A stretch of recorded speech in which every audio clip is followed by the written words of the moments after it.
This is your last chance. After this, there is no turning back. You take the blue pill, the story ends. You wake up in your bed and believe whatever you want to believe. You take the red pill, you stay in Wonderland, and I show you how deep the rabbit hole goes.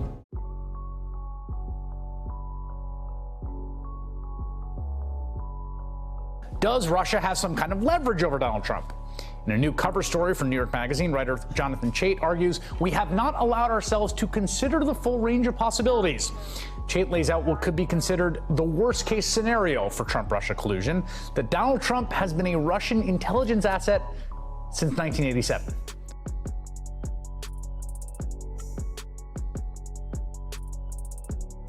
There are 35 high-definition cameras ringing me, in a ring around me. I'm in the center, and they shoot my body at different angles, and I'm told that transmits what looks like an entire body image back there to New York. These cameras, I'm told, talk to the cameras in New York, so they move, and they know when to move when the cameras in New York move, and it looks a little different from a real person there, but it's pretty remarkable.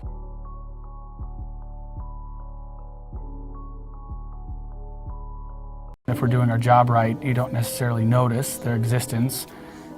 Movies like Curious Case of Benjamin Button, we were very proud to have the elder Brad Pitt not recognized as a digital character for many, many months after the film. But over time, with breakout performances like Tupac at Coachella or Michael Jackson at the Billboard Music Awards, you know, the digital human has really arrived in a much stronger way and created new forms of entertainment that, frankly, we didn't even anticipate.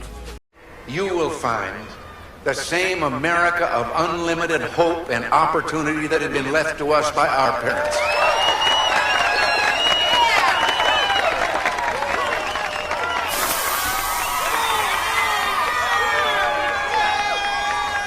You know, I know you're ready for great opportunity, but it's time for the train to move on. The cumulative weight of so much history is inescapable. One feels surrounded by illustrious predecessors. So much so, in fact, that out of respect for this office and the events which have transpired in it, I almost never remove my suit coat.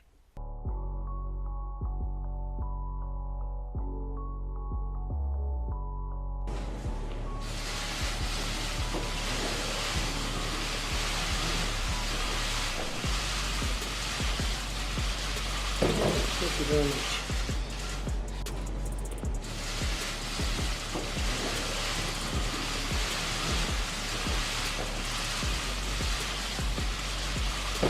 Thank you very much.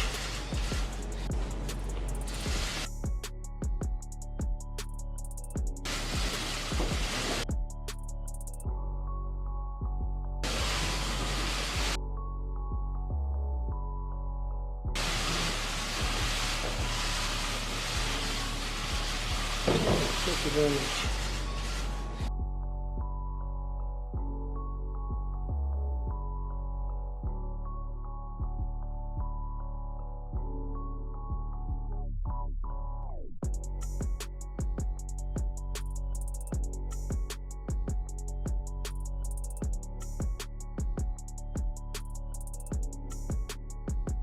I was watching, and he said the statement. Excuse me. I didn't. 1 second. They're losers. They're just losers. If I wanted it, I would have got it. Wrong. I never attacked him on his look, and believe me, there's plenty of subject matter right there. Mr. Trump, as president, Well, you would. I'd like to wrong. Right to you, Mr. Trump. I'm done, Trump. I got along with all of them, and I did a damn good job in doing it. Go ahead. Okay. And Donald Trump says he is two Donald Trumps. And Dr. Ben Carson agreeing and then disagreeing over whether or not we're getting the real Donald Trump. There are two different Donald Trumps. There's the one you see on the stage, and there's the one who's very cerebral, sits there and considers things very carefully. You can have a very good conversation with him. And that's the Donald Trump that you're going to start seeing more and more of right now. I probably do agree. I think there are two Donald Trumps. Along the same lines, so why are there two Donald Trumps? Did you at some point make a conscious decision to behave differently in public? I don't think there are two Donald Trumps. I think there's one Donald Trump, but certainly you have, look, all of this, and you have somebody else that sits and reads and thinks. And I'm a thinker, and I have been a thinker. And perhaps people don't think of me that way because you don't see me in that forum, but I am a thinker. I thought it was very nice what Ben said, actually, because it is another side of me. I'm a very deep thinker. New and improved. That's the reaction to President Trump's updated new look that he unveiled when he stepped into the House of Representatives chamber. This was a very visible way of expressing that he knows how serious the job is, and you have to present yourself that way. The Trump we've come to know had a signature style: flaring red ties hanging well below his waist, boxy suit jackets with too long sleeves, and one thing people often noticed, he almost always wore his jacket open. But all this has changed, and for the better. His clothes stayed close to his body. The sleeves of the jacket were shorter, and you could see his French cuff shirt and cufflinks. But wait, that didn't last long. Just as we got all worked up about his makeover, look at this. On Thursday, President Trump was back to wearing his tie below the belt, and his jacket was open. I know what's happening, okay?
Yeah, Well, and the on. Soviets have a different method called... I mean, making people, meaning temporary people? No, walking, talking ones.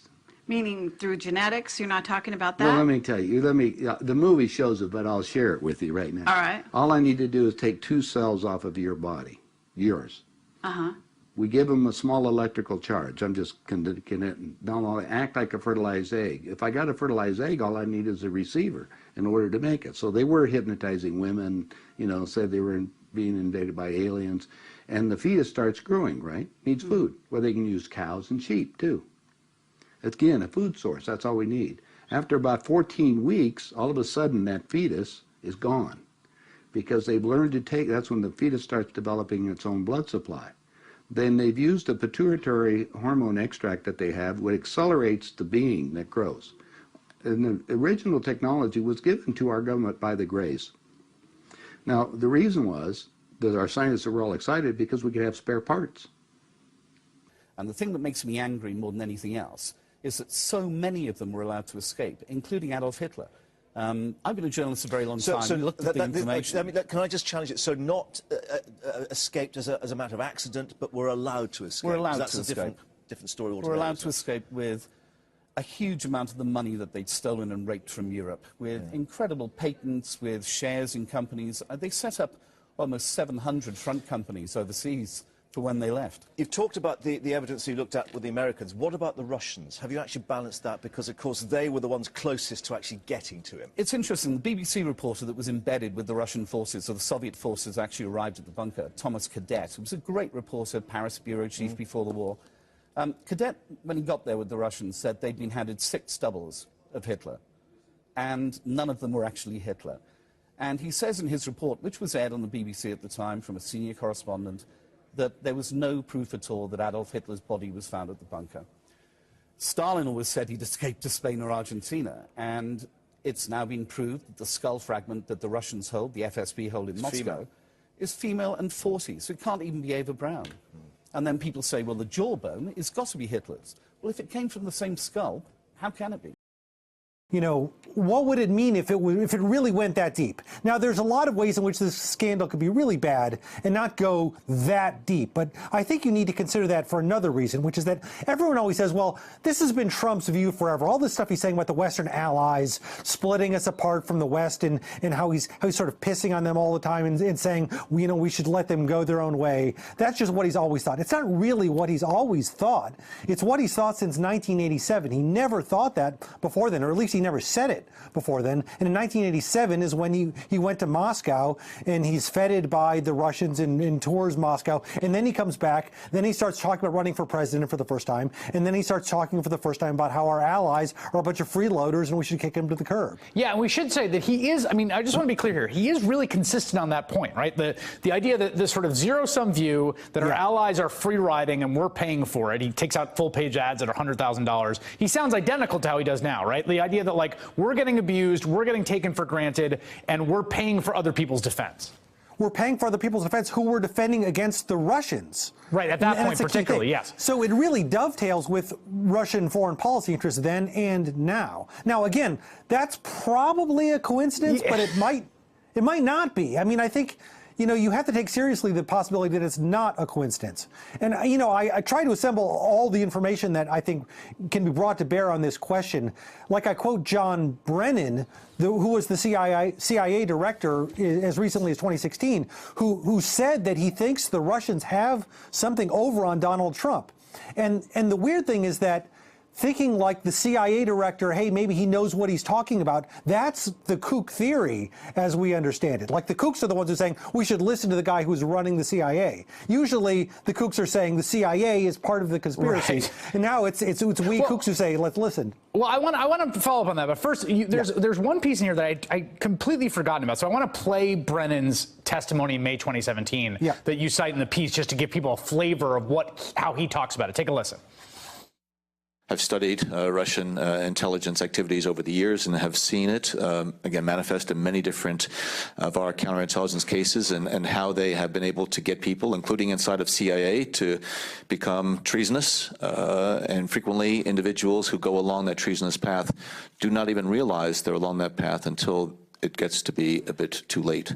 And you also have a reminder in the piece of that fact that he got briefed in, what was it, August? In August 2016, the head of British intelligence flies to the U.S., this is reported by Jimmy Mayer, to brief him personally on what was going on between the Trump campaign and Russia. Yeah, and The Guardian had another report about another Western European, or I think maybe Eastern European intelligence agency briefing him about the same thing. They were listening to intercepts of Russian officials talking about the Trump campaign and the connections they had between them. So we don't know what those intercepts said, but clearly something, you know, alarmed him, set him off, and made him reach these dire conclusions. Here, you know, you have this metaphor of the cave, right? That we keep thinking that the bottom is just right around the corner, maybe we're at the mouth of it, right? And I've had this thought too, and it's a vertigo-inducing thought. I never know quite where to orient ourselves, and we just know the facts as they kind of come to light. You kind of assemble them, you come up with a mental theory. My question to you is, are you confident we will know the final truth, right? That, like, ultimately the thing will be revealed about what is true and what's not, what the facts of the matter are? I think some of the facts we'll find out. I think the things pertaining to the end of the Trump campaign we'll probably find out, because a lot of people are flipping and cooperating with Mueller. But if there's leverage in Moscow, my guess is that's going to stay in Moscow. I don't see how Mueller's going to get at secrets that are locked at the Kremlin. All right, Jonathan Chait, thanks a lot. Thank you.